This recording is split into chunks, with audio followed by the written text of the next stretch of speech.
Hi, I'm Del with Healing Frequencies Music, and as you see tonight, I have a visitor. This is Zoe. You will often see my cats in the videos. I just let them be there, so hope you don't mind having a cat in the picture. This whole series that I'm starting, this is part one of the series, is all about the Hebrew letters and the musical frequencies for those Hebrew letters. I was on a journey, about a 6-year journey, where I was looking through a whole bunch of information to figure out, do the Hebrew letters actually have a musical frequency? If it had a number with it, they have GEMATRIA, which is associated with each Hebrew letter. You know, numbers tend to translate into frequencies, and I'm like, okay, so I just went down a bazillion rabbit trails over about 6 years, and I finally realized that the Hebrew letters actually do have a musical frequency. And you might be thinking, why does anyone even care? I found that when you're looking at a culture that's had a language that's pretty well been in place for a very long time, I do believe, and I could be wrong, I have not completely checked my sources on this, but I believe it's the only ancient language that's still being spoken pretty much the same way today as it was 3,000 years ago. And we know that a lot of information about that simply because of the Dead Sea Scrolls and dating some of the Torah and original writings of the Hebrew culture. That it's a language that's been in use for a very long time. Gematria has been a very important part of everything that they do. And I like to look for patterns. I'm a musician, so you take rabbit trails, and here we are today. So without further ado, I'm going to go ahead and share my screen. So Zoe will now get to be in the corner of the screen rather than directly on it. Okay, as we share, I'm just going to start from the very beginning of the slideshow. It should let me do it. There we go. And I really do like to pull the curtains back on my slideshows. All those years of teaching college, I thought, oh, let's have a little bit of fun with PowerPoint. So this series is titled The Musical Frequencies of the Hebrew Letters. Part one is Harmonics Explained. And as I said before, I'm Del Hungerford. I'm with Healing Frequencies Music. And part of what I do is look at all things frequency and then look for the healing properties of that, which I will get into how that fits in with the Hebrew letters in a later PowerPoint. Let me see if I can press this. Oh, it does. Woo! So the first question that we ask ourselves is, what are harmonics? So I'll try to explain this in as layman's terms as possible, not try to be too technologically, musically focused. All right. Harmonics are the additional notes present in every sound. So my voice, you can tell my voice by the way it sounds and the harmonics that are present in my voice. All sounds are recognizable based on which harmonics are most present or absent in some cases. That's how you can tell the difference between a male and a female voice, a trumpet, a clarinet, a piano. They all have a different variety of harmonics. Different ones are stronger than others that give itself that particular sound. So the main note that is heard is the fundamental. If I sing this note, you hear that note, but in that note are the other harmonics that make up the quality of that note. So there are many notes that make up one note. Harmonics work like ripples in water. You throw a stone in you have that initial sound or initial look, and then there's this rippling effect that happens, that it just expands and expands. Harmonic series is the same way. You play a note, you've got the fundamental note, and then you have these waves and these sounds that come out of that note that give that note character. So every instrument, every voice, any sound making item, that includes chainsaws. I love chainsaws, by the way.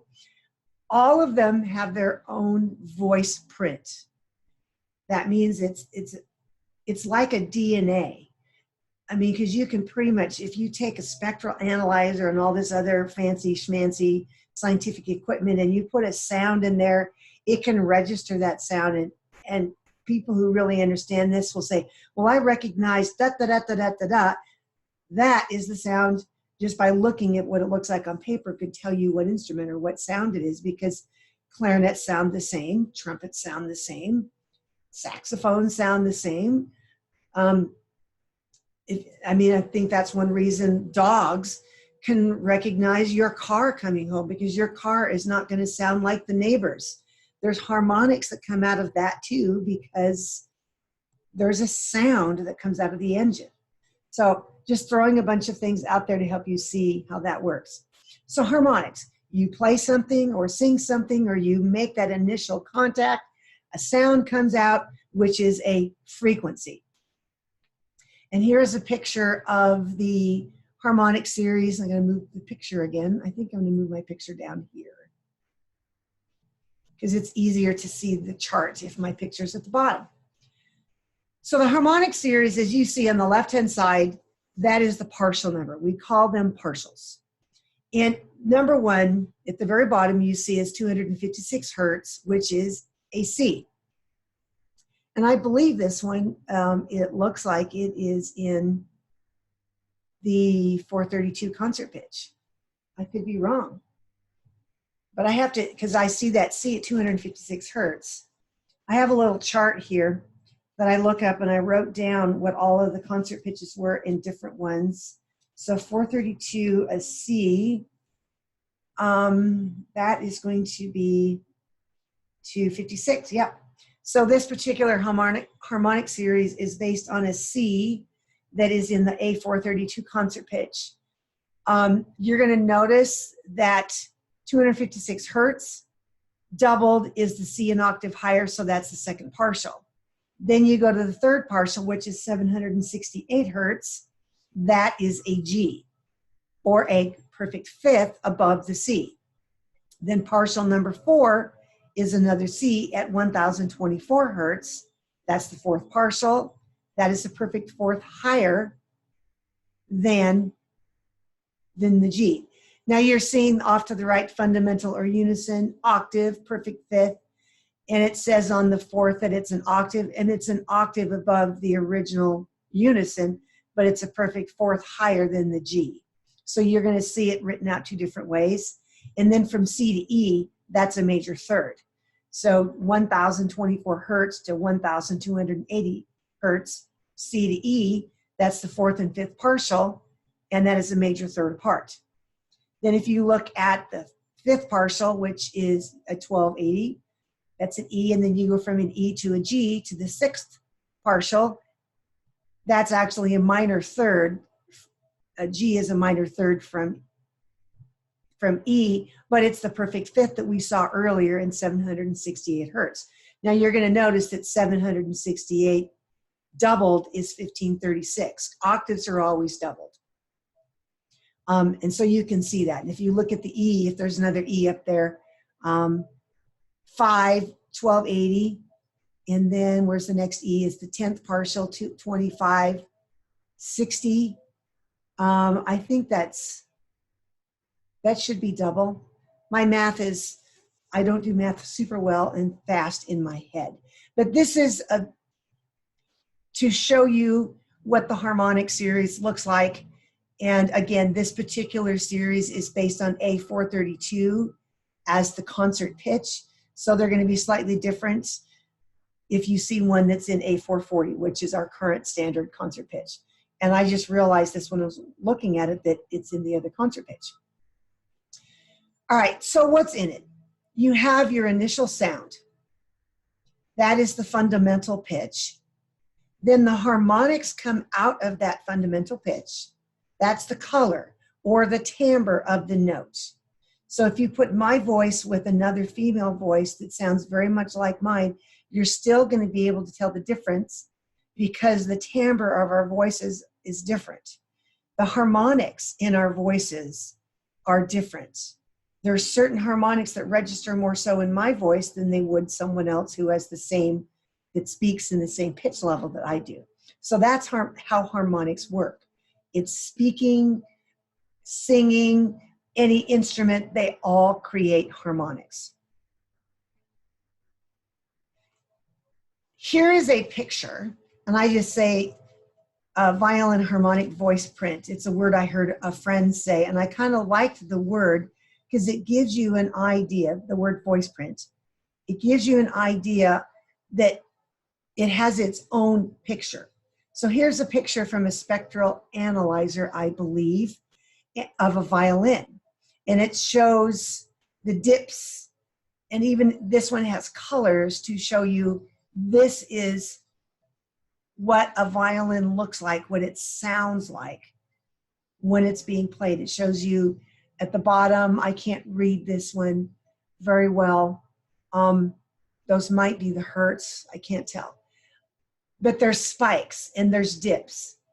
Some harmonics are heard louder than others, and you see that on this, and no two instruments are going to sound the same. Even different players are going to have slightly different looks on this, and you can hear it in their playing because of, you know, their mouthpieces or whatever, their equipment is slightly different, and the way the inside of their mouth is, that does affect it as well. But I'm not going to get into that. That's taking a rabbit trail I don't want to take right now. So here's those partials and notes on a piece of sheet music. So the harmonic series are numbered according to partials, 1, 2, 3, 4, 5, 32, all the way up to infinity, because it just keeps going forever and ever and ever. And you're going to see 17 through 32, that's actually an octave higher than what's written. They just didn't want to have to write all those ledger lines. So they just put that 8 VA there, which means played an octave higher. You're going to see that 17 and the 19 and the 23 and the 13. Those mean that those pitches are going to be that many cents off, according to equal temperament, which is our current standard. Equal temperament is not perfectly in tune, but no concert pitch is perfectly in tune. And I go into that in other videos, so I'm not going to take that rabbit trail right now. This is to show you that those specific notes are lined up with the note on the staff. And in this case, we started with the lowest C on the piano. The second partial is going to be the C, an octave higher. Then the next partial 3 is the G above that, which is a perfect fifth. Then the next partial, number 4, is a perfect fourth above the G. Then the E, which is the fifth partial, is a major third above the C. Then the sixth partial is a minor third above the fifth partial. And then G to B flat, that 6 to 7, that is another minor third. Then you start having what they call major and minor seconds. B flat to C, C to D, D to E, E to F, F to G, G to A flat. Now notice once you get up to partial 14, then you start seeing half steps. So the higher you go, the closer the pitches become. So pretty much every note is somewhere in the fundamental of every other note. It's just that some are not heard as well as others, and they just add to the color of the sound. And the other thing is, the third point here is every note has its own harmonic series. So this one starts on C. I can start a harmonic series on G, I can start one on C sharp, and it's going to follow the same pattern. You're going to have the octave, then you're going to have the perfect fourth. As you see here, I'll use my little mouse. There's your octave, there's your perfect fourth. Perfect fifth, your perfect fourth, major third, minor third, major second, major second, major second, minor second, major second. It's going to follow that same pattern, no matter what note you start on. The overall harmonic series blueprint is the same for every instrument, despite which note is played. I'm a clarinet player, so it doesn't matter what note I play, the same harmonics are going to be present in every note on the clarinet. Same with the piano. Otherwise, if it wasn't, the piano, every note would sound different. You know, all that changes is the pitch. The quality and the timbre of the sound stays the same, meaning the harmonics, that are present on that instrument are present on every note on that instrument as well. I hope that makes sense. So there's videos on YouTube that are better explaining this than I am. I'm just comparing this with the GEMATRIA. So what does this have to do with the Hebrew letters? Hebrew letters each have a numerical value, which we call GEMATRIA. For centuries, people have used some form of numerology. GEMATRIA is a form of numerology. It's using numbers to explain things. You know, we have, I'm not even sure when I say this because I'm not sure I'm right. Is it called binary code, which is zeros and ones and combinations of those, which actually is what runs our computers? That's all based on numbers. Everything is based on numbers. And any mathematician will tell you that. And I had a very long discussion with someone the other day who was trying to explain that to me. And I prefer to play the music and let the mathematician figure that stuff out. So the image on the right shows the standard gematria for all the Hebrew letters. So for example, letter Aleph is a 1, Beit is a 2, Gimel is a 3, Dalet is 4, Hey is 5, Vav is 6, Zayin is 7, that's a Chet, which is 8, and 9 is a Tet. You go all the way down to here, this is a Shin, that's a value of 300. You're going to notice, you got the Gimel is 3, the Lamed is 3, the Shin is 300. These are all the final forms. So like Pei is 100, but final Pei is going to be, wait, did I say that right? Yeah, 100. Final Pei is going to be 500. This is, just had a brain freeze. What is that one? I think there's something mixed up there because they've got something different here. Then, so these are the final forms of the letters. They've written these wrong, or at least on this one, they're different than what because you have the final Pei, you have the final Mem, final Kaf, final Noon. There's another one. Trying to remember, final Tzadi. Those are the ones that have the final letters, and they've just written it differently here. But it does go all the way up to 900. So you notice you have here 1 through 9, 10 through 90, and 100 through 900. Small number gematria simply takes the zeros so that 1, 10, and 100 all become 1. And this is a nice chart because you can see it right across the top. So this is standard gematria. There's, I think, 22 different forms of gematria. Small number and standard are the two most popular and most used forms of gematria. All right, so we will go to the next slide. As I began this research, the key was looking for patterns. Everything in nature has patterns. Pi, phi, the golden mean, the Fibonacci series, the harmonic series, everything seems to fit within a certain pattern. So I knew that what I was doing, I needed to look for patterns. And we had numbers in both places. We had musical numbers represented by the harmonic series, as well as the actual frequencies themselves. And you had gematria, which were also represented by numbers in the Hebrew alphabet. Somehow I knew they connected. There's been a lot of people who've done an amazing job on connecting the Hebrew language with music. And they come up with a variety of ways to explain it. But I realized that most of that had to do with the words and the scriptures and the other places where they came from, rather than going down to each specific letter. And a lot of what they do in the Hebrew language is they focus on the individual letter. And so I knew that that's where my focus had to be, also was on the individual letter, in sticking with the Hebrew culture, which is the fourth point down.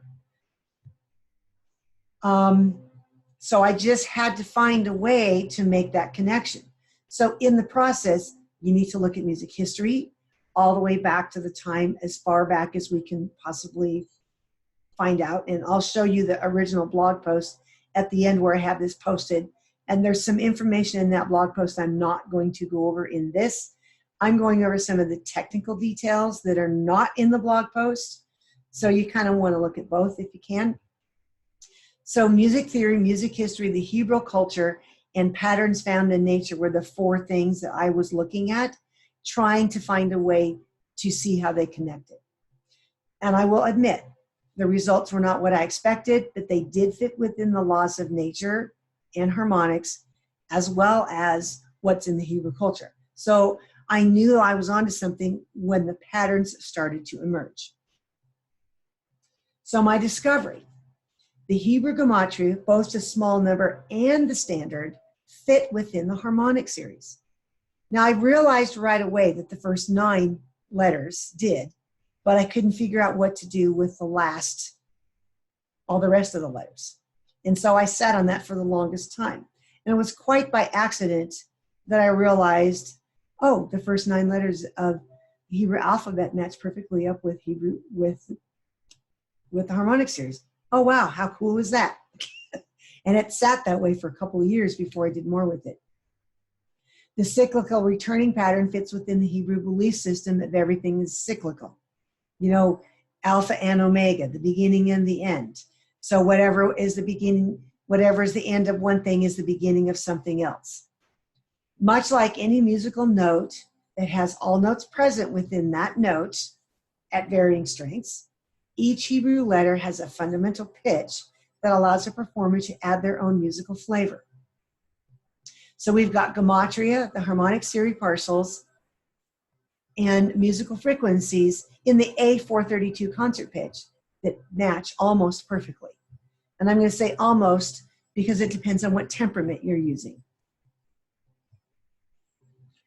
All right, so here we go. Gematria equals the harmonic series. So in this first column, we've got the partial number. And you heard me say earlier, so if you start on a C, this first one's going to be a C, then you double it, it becomes a C, then you go up a perfect fifth for the third harmonic, that should be a G, then the fourth one should be back to a C. Now if you go look over here, I've written the notes down. So harmonic series note assignment is, the first partial is C, the second partial is C. Now this is if you're starting on harmonic series that starts on C.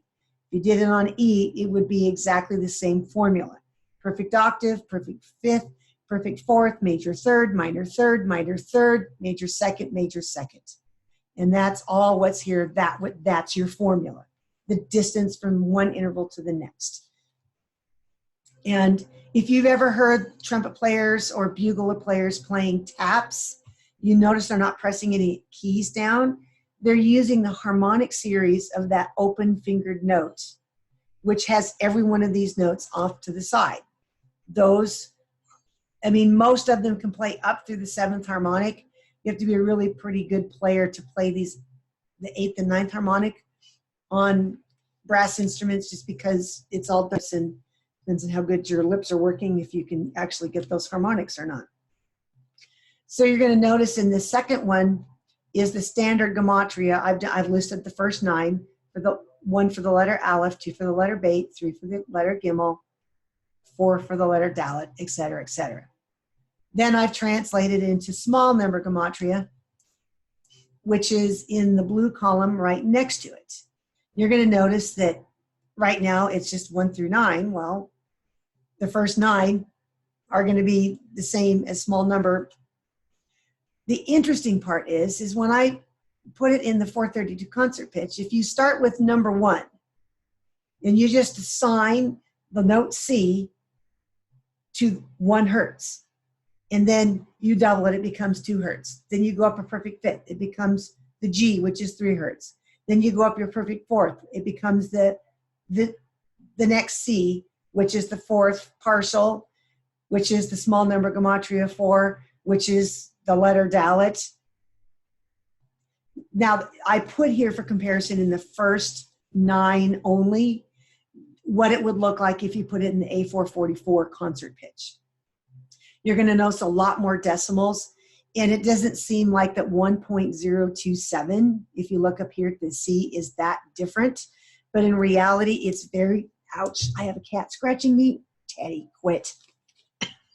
And I'm not going to stop the video. We just have to know that there's a cat sticking his claw in me. Stop.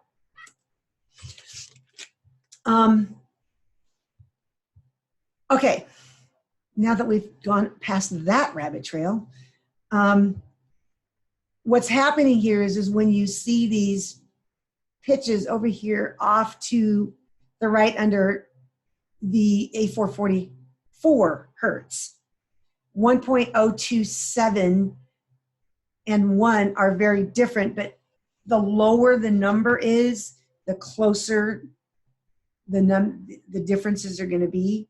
That if it was like 600 hertz, then 600 hertz and 610 hertz would sound actually pretty close. You're going to hear a difference, but this is actually further away as far as hertz in the actual sound, just because the smaller the number, the bigger the difference in the pitch there's going to be.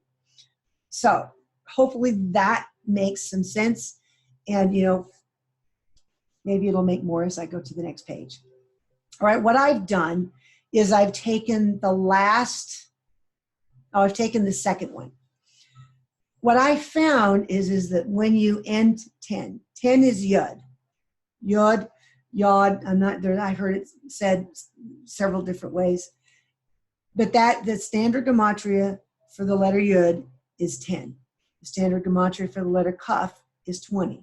Lamed is 30. Mem is 40. Nun is 50. Samek is 60. Ayin is 70. And Pei is 80. Now, let's say that we start this next harmonic, this next partial. So 10 becomes 1. And we just start again. 1, 2, 3, 4, 5, 6, 7, 8. But this time we start the harmonic series on the note E rather than the note C. You follow the pattern. You have your octave, your perfect fifth, your perfect fourth, your major third, your minor third, your minor third, your major second, and I didn't put them all there. These are all included in a recording and instruction thing that I did, which is for sale on the website on healingfrequenciesmusic.com. So I'm only giving you little snippets of what I've come up with. A lot more description and examples and how to do it. If you're a musician and want to include this in your music, I give some ideas on how you can do that. But what I found is interesting, now I stuck with the A432 because it's actually really close. It's the closest one to the actual numbers here and to the partials and to the actual notes. So if you've got the letter Nun here, the standard gematria is 50. Well, G sharp is 51.26. This is going to be a little sharp, but not bad. 60 here, Samek, equals a B, which is 60.75 hertz. 70 is Ayin, which is 72 hertz. Now, again, the higher we get, if you've got a couple numbers difference, it's not going to be as big of a deal because they can be further apart and you're not going to have as much of a difference. Pei, 80, the letter E is 81 hertz. All of the other concert pitches were too varied. A432 is the one that is the closest, especially if you just start with number 1. If you take number 1 and you follow all the formula for building the different notes, you take 1, you double it, then you do your simple ratios for Pythagorean tuning.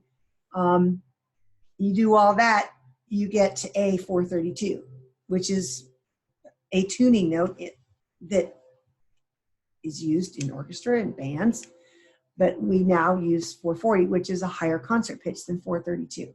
So I just found it rather fascinating that the A432 concert pitch just happens, I did try to make it happen, fit within this this system. So hopefully by looking at this cute little picture of mine, you can see this is the second harmonic series with the second row of those Hebrew letters that I showed you earlier. I'm not going to show you the third one. You're going to have to go buy the teaching. Okay, so if you want more information on that, then you'll need to go to healingfrequenciesmusic.com. And I found this cute little frequency wave that was there, and I thought that's really cool. Now, I think what I'm going to do is I'm going to stop sharing the screen for a moment while I get out of this PowerPoint presentation. Press the escape. And I'm going to take you to show you the blog post on Healing Frequencies Music, which one it's called. And I'm going to share my screen again. Okay, hopefully you can see this. Healing Frequencies Music. You go under blog. It's healingfrequenciesmusic.com, by the way.